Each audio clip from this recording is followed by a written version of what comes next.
इस देश के लोगों को अपराधी घोषित करोगे? अपराधी बनाना चाहते हो? खुद को, अपने आप को समझदार और संरक्षक मानते हो इस देश का, और इस देश के बच्चों को, इस देश के युवाओं को, इस देश के पत्रकारों को आप अपराधी घोषित करना चाहते हो? ये बदमाशी है, ये अन्याय है, ये देश के साथ धोखा है, गद्दारी है।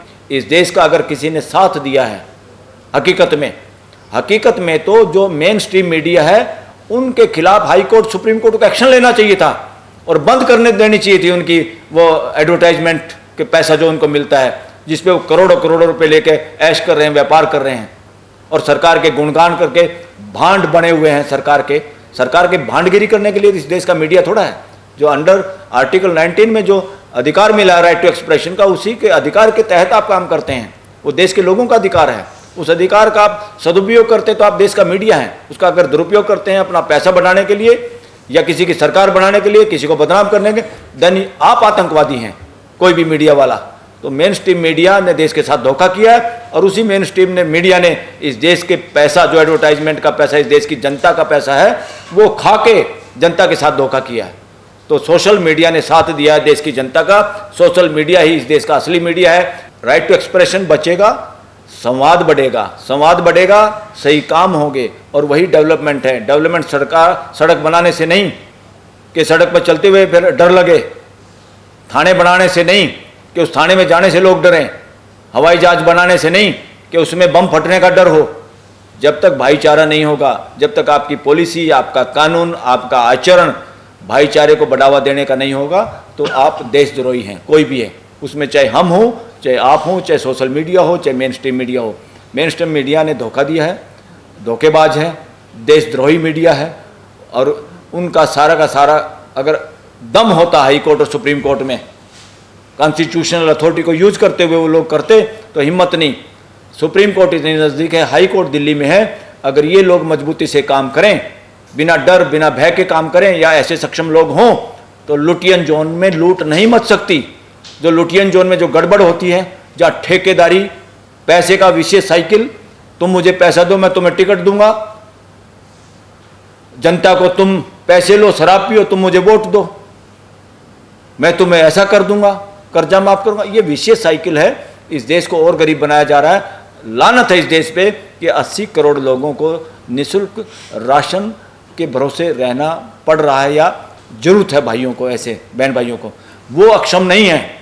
80 करोड़ को ध्यान इस बात पे देना है, कौन सी ताकतें, कौन से कानून, क्या षड्यंत्र चल रहा है कि हम इससे बाहर नहीं निकल पा रहे। हम निकलना चाहते हैं, हर आदमी काम करना चाहता है, हर आदमी काम करता है। ऐसे तो बहुत मुश्किल से करते हैं चौराहे पे आके, और सुप्रीम कोर्ट के पास भी चौराहे पे ऐसे करने वाले लोग। लानत है ऐसी व्यवस्था पे, जो देश में सुप्रीम कोर्ट के सामने वाले चौराहे पे भी लोगों को ऐसे भीख मांगनी पड़ रही है। What are you doing? वहीं से सुप्रीम कोर्ट के जज भी निकलते हैं। क्या कर रहे हो भाई, क्या देख रहे हो, क्या फिर ये कोर्टों का फायदा क्या है? हम इन छोटी छोटी चीज़ों को नहीं रोक सकते, और एक समाज को तो हमने परमानेंट भिखारी बना दिया इस देश में।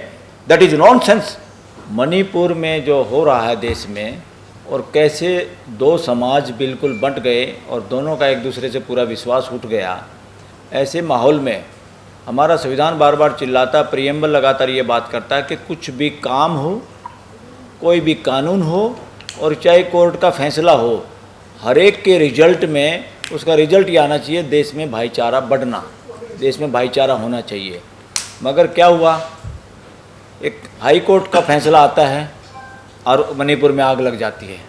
इसका मतलब क्या हुआ कि फैसला करने वाले जो लोग थे उनसे कोई भूल हुई है।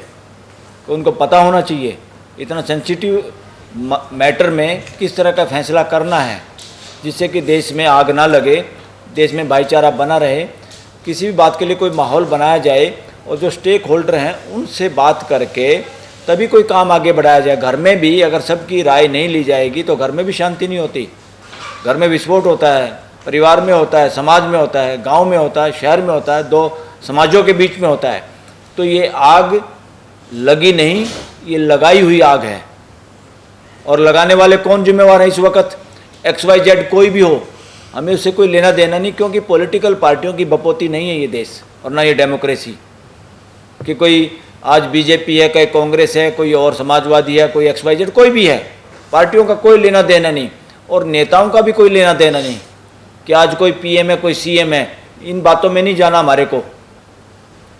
हमें जाना है, जो व्यवस्था में भागीदारी करने की जिम्मेवारी जिन लोगों को दी थी वो उस वक़्त काम नहीं कर पाए तो वो दोषी हैं, और ऐसे लोग अयोग्य हैं जहाँ पर बैठे हुए हैं जो जिम्मेवारी उनको दी हुई है। अब इतने दिन से सुप्रीम कोर्ट ने पहले बीच में एक बार कहा था, भाई आप क्या कर रहे हैं, नहीं हमें इंटरवीन करना पड़ेगा। अरे भाई इंटरवीन करना क्या पड़ेगा, वहाँ मारे जाते हैं, औरतें नंगी घुमाई जाती हैं, इससे ज़्यादा शर्म की क्या बात होगी। जो सरकारें या जो सिस्टम में बैठे हुए लोग हैं जो थकते नहीं, सभ्यता संस्कृति की बात करते हुए, भारतीय मूल्यों की बात करते हुए, वसुधैव कुटुंबकम की बात करते हुए, इसके तो लेस मात्र काम करते नहीं, कहना कुछ करना कुछ होना कुछ। तो सुप्रीम कोर्ट को भी ऐसे मौके पे नजाकत वाले मामले हैं जहाँ लाखों की संख्या में लोग इन्वॉल्व हैं, उनकी जान माल को की रक्षा का मामला है, जहाँ सारा का सारा सिस्टम फेल हो गया है, वहाँ सुप्रीम कोर्ट को पेंडिंग वो केस को रख के और डे टू डे हियरिंग नहीं तो डे टू डे रिपोर्टिंग जरूर सरकार से लेनी चाहिए थी। सुप्रीम कोर्ट ये बच के नहीं भाग सकती कि हमारे पास टाइम नहीं, हम इसको नहीं सुन सकते। सुप्रीम कोर्ट हो चाहे हाई कोर्ट हो, सबसे पहले तो उनकी जिम्मेवारी देश का संविधान बचाना, संविधान के हिसाब से देश में काम हो रहा कि नहीं हो रहा। अगर देश में संविधान के हिसाब से काम नहीं हो रहा तो समझो सुप्रीम कोर्ट और देश की हाई कोर्ट दोषी हैं, अपराधी हैं। ये हमें ध्यान आता है, यही शब्द निकलते हैं। देश में जितना भ्रष्टाचार बढ़ता है, देश में जितनी तानाशाही बढ़ती है, उसकी सारी की सारी जिम्मेवारी अगर किसी की है, इस देश के जुडिशियल सिस्टम की जिम्मेवारी और खासतौर पर कॉन्स्टिट्यूशनल कोर्ट की जिम्मेवारी है, जिनको हमने इतनी पावर दी हुई है। जिन जजों को हटाने की हिम्मत नहीं, इतना सख्त कानून है, अगर मान लो उनको हटाने वाला भी, हटाने वाले और हटने वाले दोनों ही अगर शामिल हो जाएं तो देश तमाशा देखता रहेगा। तो ऐसा पॉसिबल नहीं है डेमोक्रेसी के अंदर। डेमोक्रेसी में जनता नियति नहीं हो सकती, तो लोगों को खड़ा होना होगा उस वक्त। जनरल बॉडी अगर कोई है तो इस देश की है।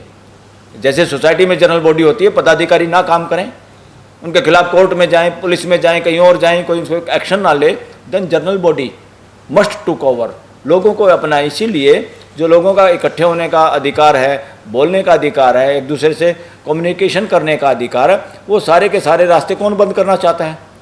वो लोग बंद करना चाहते हैं जिनके माइंड में दिमाग डेमोक्रेटिक वैल्यूज़ नहीं है, जो डेमोक्रेसी से चलना ही नहीं चाहते, जो कब्जा करना चाहते, कब्जे की मानसिकता कोई भी हो, XYZ, उसमें कोई पॉलिटिकल पार्टी नहीं, कोई नेता नहीं, कोई भी मानसिकता जो भी है उसकी आलोचना भी बनती है और उन सब का इलाज भी बनता है और देश के लोगों को वो करना चाहिए। अब सुप्रीम कोर्ट में जैसे केस है नीट का, एग्ज़ाम का मामला है, वहाँ करोड़ों लोग शामिल है। उसमें 22-23 लाख तो बच्चे हैं जो पेपर देने वाले थे, उनके भाई बहन हैं, परिवार हैं, रिश्तेदार हैं, उनसे नीचे के जो लड़के नई तैयारी हैं, 11वीं में जो पढ़ते हैं, उनके ऊपर क्या ट्रॉमा से गुजर रहे हैं। और जो लोग पहले से दाखिले ले चुके चोरी चकारी से, दूसरे लोगों में कितनी पीड़ा उनके प्रति भी, तो देश में क्या हो रहा है। तो ऐसे केसों में आप तारीख नहीं लगा सकते। तारीख लगाना देश का अपमान है। आपको सुनना पड़ेगा, सुनना चाहिए। ये देश के लोगों की तरफ से एज ए सिटीजन में ये बात कर रहा हूँ कि भाई कम से कम आपको सैटरडे संडे भी सुनना चाहिए, कोई दिक्कत नहीं है। जब किसी की जान बचाने के लिए भी सैटरडे संडे को रात को कोर्ट लग सकती है, वाई नॉट। इतने इंपॉर्टेंट जहाँ करोड़ों लोगों में टेंशन है, दिन रात सो नहीं पा रहे देश के लोग, मेजोरिटी का मामला है, वहाँ एक आप इंडिविजुअल आदमी को इग्नोर कर सकते हैं। सिविल मैटर है, कोई एक आदमी का वो है, जहाँ लोगों की लाइफ और लिबर्टी का मसला है, वहाँ पे इग्नोर करना वो सही नहीं है, सुप्रीम कोर्ट और हाई कोर्ट का किसी का भी। तो देश में जब जब कॉन्स्टिट्यूशनल कोर्टें कमज़ोर होती हैं, कोर्टें कमज़ोर नहीं होती, बिल्डिंग कमज़ोर नहीं होती, उसके अंदर बैठे हुए जो लोग हैं वो किसी भय से या लालच से अगर कहीं से वो कंट्रोल होते हैं या कोई कंट्रोल करने की कोशिश करता है, that is crime against the people of this country. वो इस देश के लोगों के साथ अपराध है। तो मणिपुर में जो हो रहा है हम उसकी भर्त्सना करते हैं और मणिपुर के मामले को सुप्रीम कोर्ट हमारे हिसाब से जिस हिसाब से चल रहा है मामला वो पर्याप्त नहीं है बिल्कुल भी। और अपने देश के लोगों को हम इस तरह नहीं छोड़ सकते मर्सी पे, सरकार की या ब्यूरोक्रेसी की मर्सी पे। उनको करना होता तो वहाँ गड़बड़ी नहीं होती।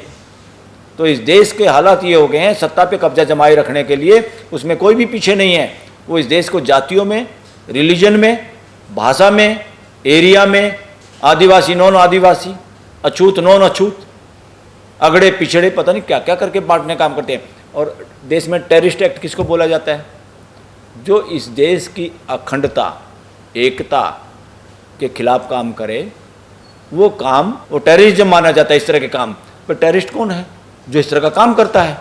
तो इस तरह के काम में तो ज़्यादातर पॉलिटिशियन भी शामिल हैं, जो दिन रात देश को हिंदू मुसलमान या हिंदू क्रिश्चियन या XYZ कुछ भी या जातियों में बांटने का काम करते हैं। They are very very dangerous. ये बातें बहुत खतरनाक हैं। तो असली आतंकवादी कौन हुआ?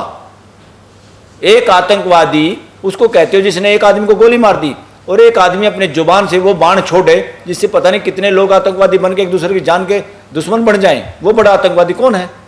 तो इसलिए इस देश का कोई भी नागरिक ना आतंकवादी है, ना नक्सलवादी है, ना कोई गरीब है। लोगों को गरीब बनाया जा रहा है, कोई गरीब नहीं है, कोई बेकार नहीं है, बेकार बनाया जा रहा है।